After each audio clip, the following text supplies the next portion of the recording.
लेकिन खबर है कि करीब करीब चीन को होली के त्योहार में 10,000 करोड़ रुपए के नुकसान की जानकारी है।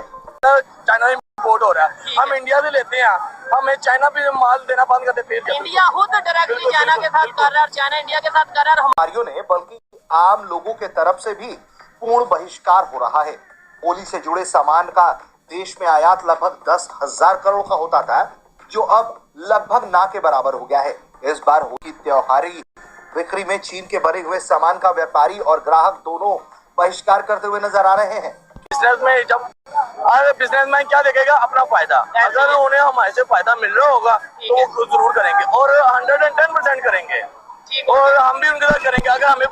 ठीक है, लोग कहेंगे यार ये इस मट्टी में भी कोई ना कोई वफा है, इस मट्टी में भी कोई ना कोई जादू है, ठीक हो गया। तो जाहिर सी बात है, नाम बिकता है। हमारे यहाँ पाकिस्तान में ना चमन आइसक्रीम का नाम बने, अब इंडिया जैसी स्टेबिलिटी हम ले आए, सारी चीजें ले आए, तब हम इंडिया के साथ ट्रेड करें तो को टक्कर दे रहा है। चाइना का कभी नाम हुआ करता था, सुपर पावर है जी। चाइना का गुलाम अमेरिका, चाइना का गुलाम रशिया, चाइना का गुलाम पाकिस्तान, चाइना का गुलाम अफगानिस्तान, चाइना का गुलाम हर कंट्रीज। जिसको जो है ना वो हम आपस में जो है ना वो ट्रेड कर सकते हैं और इससे जो है ना वो दोनों कंट्रीज की जो है ना वो जो बेसिकली पॉवर्टी जो है ना उसको एलिवेशन जो है ना वो हम कर सकते हैं। लेकिन इंडिया की तरफ आप देखें, उनका एजुकेशन के रिलेटेड क्या है, इंडिया की आईटी इंडस्ट्री कितनी बेहतर है, इंडिया की इंजीनियर्स देखें आप, और ये ख्याल बनता है। टेक्नोलॉजी में कोई मसला मसाइल फेवर की जरूरत पड़ती है, वो भारत भागता है। मेरे ख्याल में इस वक्त वर्ल्ड पावर जो है, वर्ल्ड सुपर पावर जो है ना, एशियन टाइगर जो है वो हेलो फ्रेंड्स, एक नए वीडियो के साथ आपका बहुत बहुत स्वागत है। तो दोस्तों, होली का त्यौहार चाहे भारत हो चाहे देश विदेश कहीं पे भी हो, बहुत ही धूमधाम से सेलिब्रेट किया गया है। और इसी के साथ एक और गुड न्यूज़ आई है। जी हाँ, ये बताया है हमारे confederation of all India trading राष्ट्रीय महामंत्री उसके प्रवीण खंडेलवाल जी ने, और ये खुशी जाहिर की है कि करीब 10,000 करोड़ का नुकसान चाइना को इस बार होली पे हुआ है। जी हाँ, ये एक बहुत ही बड़ा नुकसान है, जो कि हर साल होली पे चाइना को इसका फ़ायदा होता था और यहाँ से वो व्यापार करता था, जिसमें कि आपको पता ही है, गुलाल हो चाहे पिचकारी हो चाहे मिठाई ड्राई फ्रूट हो, आइटम फूड हो, फर्निशिंग फैब्रिक हो, ये सारी चीज़ों की डिमांड रहती थी और यहाँ बहुत ही ज़बरदस्त इसकी सेल होती थी। लेकिन इस बार ऐसा कुछ भी नहीं हुआ और हमारी जो आत्मनिर्भर भारत कैंपेन है, इसकी वजह से सभी व्यापारियों ने अपनी तरफ से और जो भी आम नागरिक हैं उन्होंने भी चाइना का बहुत ही ज़बरदस्त तरीके से बायकॉट किया है।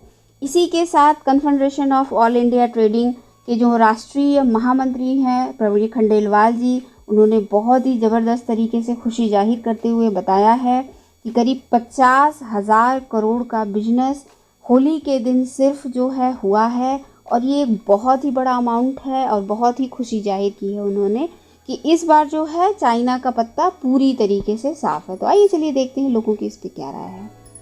देखना चाहिए कि ये वो नरेंद्र मोदी है जिसने भारत में आज इंडिया का झंडा लहरा दिया, इंडिया में जो है ना गाड़ दिया झंडा, ऐसा गाड़ दिया दुनिया में, आप कह सकते हैं। नहीं, मैं फिलहाल भारत की बात कर रहा हूँ कि सबसे पहले इंसान अपना घर को डेवलप करता है, घर से स्टैंड लेता है।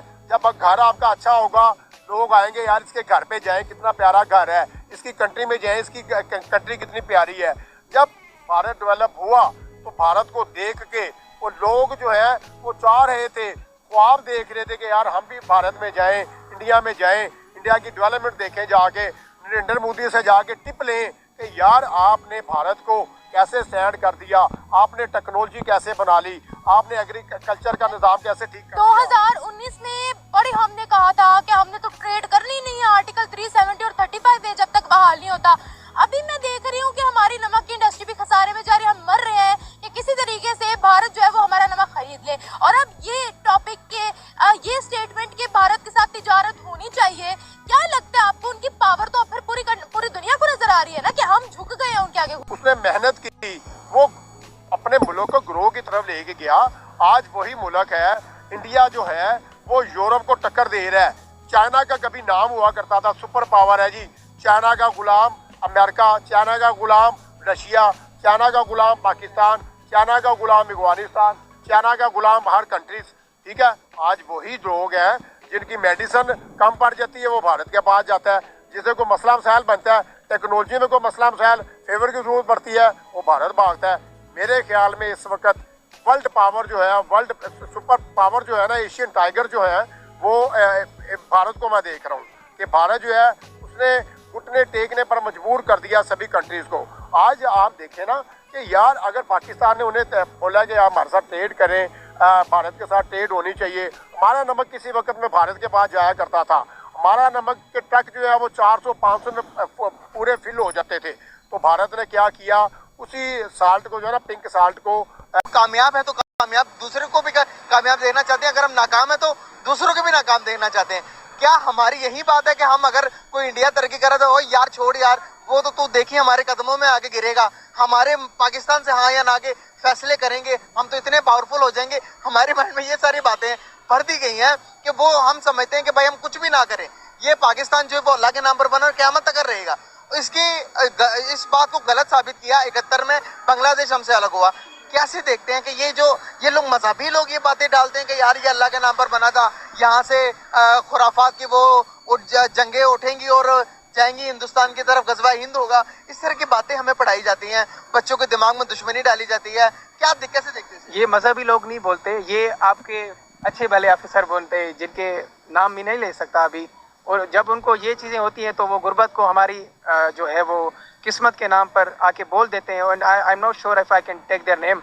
तो फिर ये मजहबी लोगों की बात नहीं है, ये एक प्रॉपरली प्लान्ड चीज़ें हैं जो एक स्पेसिफिक टाइप के जो हमारी लीडरशिप है वो इन चीज़ों को स्प्रेड करती है, ताकि लोग जो है वो सब्जुकेट किया जा सके, उनको जो है वो जो है मजलूम रखा जा सके, ताकि फिर कोई क्वेश्चन करने वाला बंदा ना हो और ज़ाती ज़रूरियात में वो उलझे रहे, ताकि सॉल्यूशन ओरिएंटेड बंदा कोई ना आए जो उनको क्वेश्चन करे और उनकी अथॉरिटी को चैलेंज करे। बस इसीलिए कहा जाता है कि भाई गुर्बत ठीक है हमारे लिए, मर तो जाना खाली हाथ, सिकंदर भी खाली हाथ गया था। इसीलिए ये फलसफे पढ़ाए जाते हैं कि आज हम तरक्की ना कर जाएं, आज कोई स्टेज पर पहुंच ना जाए। अगर हम, आपको लगता है कि इंडियंस की ज्यादा वैल्यू है या पाकिस्तानियों की ज्यादा वैल्यू है इस टाइम दुबई या हमारे मुस्लिम कंट्रीज?